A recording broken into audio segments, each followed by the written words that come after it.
السلام عليكم ورحمة الله تعالى وبركاته. مرحبا بكم معايا في قناة مطبخ فاتي مع فيديو جديد ووصفة جديدة. الفيديو اليوم غتشوفوا معايا طريقة تحضير بريوش كيجي رائع، كيجي مفشفش ورطب، مقادير اللي جد بسيطة وكيجي سهل. نتمنى انه ينال الاعجاب ديالكم، وإلا عجبكم الفيديو كنتمنى انكم تخليوا لي لايك وتشتركوا في القناة ديالي، وندوزو باش نشوفوا المقادير وطريقة التحضير.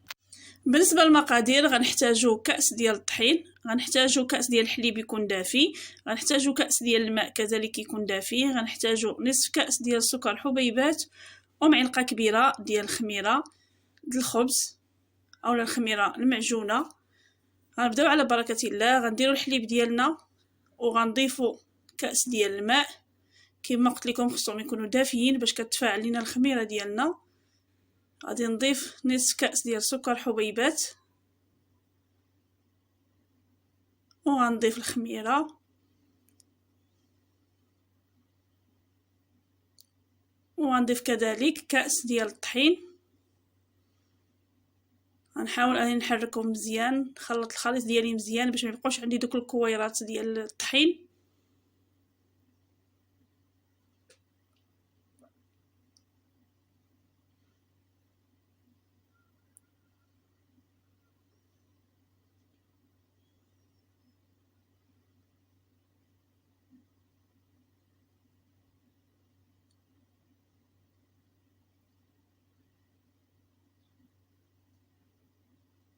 من بعد ما خلطته مزيان كما كتشوفوا معايا غادي نغطيه بالبلاستيك الغذائي، وغادي نخليه لمده 4 ساعات باش كتفاعل ليا الخميره ديالي.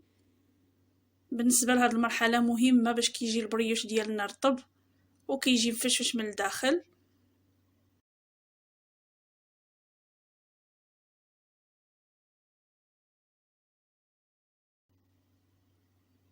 صافي من بعد ما غطيته غادي نحطو جانبا حتى غادي تفاعل الخميره وغادي يبدا يخمر لي الخليط ديالي. من بعد ما خمر ليا كما كتشوفوا معايا، كما كتشوفوا من بعد ما تفاعلت ليا الخميره كما شفتوا وخمر ليا، غادي نبدا نضيف باقي المكونات. غنضيف كيس ديال خميره الحلوى، وغنضيف قبصه ديال الملح، غنضيف نصف كاس ديال زيت نباتيه، وغنستمر في التحراك. ومباشره غادي نبدا نضيف طحين بشكل تدريجي. غنحاول انني نضيفو غير بشويه وانا كنجمع العجين ديالي. بالنسبه للمقدار ديال الطحين حتى غادي نجمع العجين وغنقول لكم شحال دخلت ليا ديال الطحين. كما كتشوفوا غنبدا نجمع وانا كنضيف غير بشويه.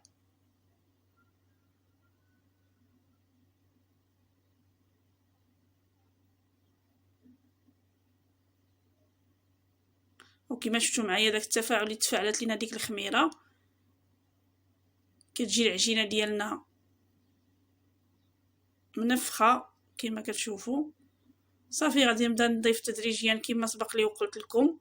بالنسبه للقوام ديال العجين كيخصو يكون كيتلصق في اليد، ماشي بزاف، كيكون غير شويه.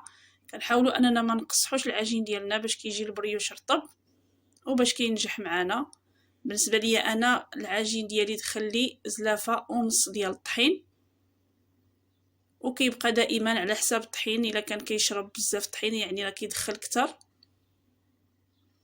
غنحيد دابا الطراب ديالي وغنحاول اني نجمع بيدي على هذا الشكل.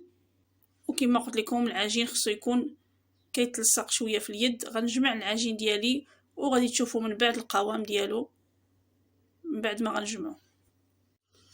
كما كتشوفوا هذا هو القوام ديال العجينه ديالي من بعد ما جمعتها. كما شفتوا معايا كما قلت لكم راه كتكون كتلصق شويه في اليد. غادي نجيب دابا البلاستيك الغذائي وغنحاول انني نغطيها المره الثانيه. غنخليها حتى غتعاود تخمر وغيتضاعف الحجم ديالها. تقريبا غنخليها مده ربع ساعه 15 دقيقه دغيا كتعاود تخمر، لان سبق ليها وخمرات وسبق الخميره ديالنا تفاعلت. صافي كما كتشوفوا معايا من بعد ما خمرت ليا العجينه ديالي وكما كتشوفوا راه كتكون منفوخه على هذا الشكل. حقيقه كتجي العجينه القوام ديالها رائع. كنجيب المول اللي كيسبق لي ودهنته بشويه د الزيت وكنحاول انني نخرج داك الهواء من العجينه ديالي، ومن بعد غادي نبدا نشكلها على شكل كريات اللي هما صغارين. بالنسبه لطريقه التشكيل كتبقى دائما اختياريه، يمكننا نديرو كريات كبار اولا كريات صغار على حسب الشكل اللي بغينا حنايا. غادي نجيب شويه الزيت غنديرها في يدي على هذا الشكل باش ما كتلصقش ليا، وكنبدا ندير الكريات ديالي وكنحطهم في المول. دائما كنخلي واحد المسافه شويه ما بين كريه وكريه كما كتشوفوا معايا، كنخلي شويه المسافه باش ملي كتخمر كيجي الشكل ديالها على شكل خليه نحل، كتجي رائعه في الحقيقه. صافي غادي نستمر بهذه الطريقه حتى غادي نكمل العجينه ديالي كامله. من بعد ما غنكملها غادي نخليها تعاود تخمر المره الثالثه. بالنسبه لهاد القضيه ديال المره الثالثه دغيا كتخمر، يعني ما كتحتاجش ليا بزاف، كتحتاج 5 دقائق كتخمر ليا. كنكون في هاد الاثناء شعلت الفران. من بعد ما كنكمل العجينه ديالي وكنغطيها باش كترتاح، كنمشي نشعل الفران باش كيسخن حتى كتخمر وكيتضاعف الحجم ديالها.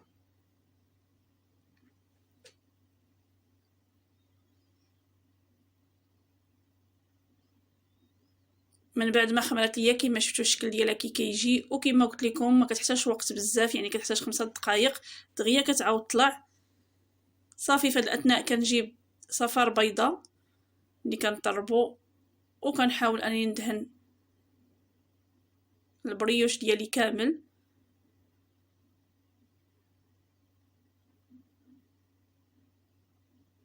باش ملي كنخشيوها في الفران كتعطينا داك اللون الذهبي الرائع. غندهنها على هذا الشكل ونحاول انني ندخل ليها داك صفار البيض حتى من الجوانب.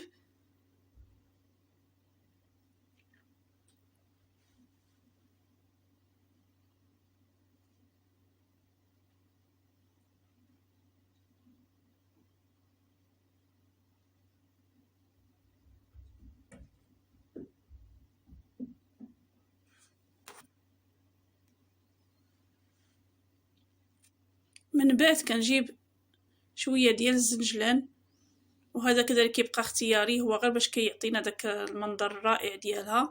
كنحاول انني نديرو ليها من الفوق.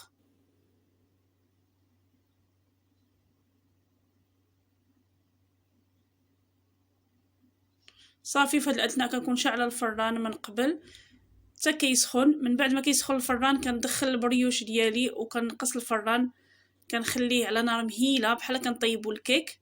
كنشعلو غير من التحت حتى كيتحمر مزيان وكيشد فراسو وكيتنفخ لي،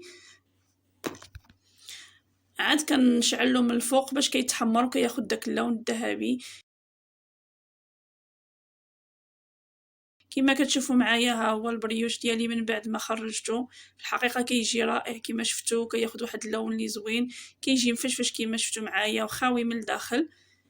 نتمنى انه ينال الاعجاب ديالكم وكنتمنى انكم تجربوه. في الحقيقه كيجي رائع وما كيحتاج الخدمه بزاف، يعني كنصوبوه وكنخليوه جانبا كيخمر وكنعاودو نقادوه وكنديروه في الفران كما شفتوا معايا. نتمنى انه ينال الاعجاب ديالكم، واذا عجبكم الفيديو كنتمنى انكم تخليو لي لايك وتشتركوا في القناه ديالي باش يبقى يوصلكم دائما الجديد، والى فيديو قادم ان شاء الله.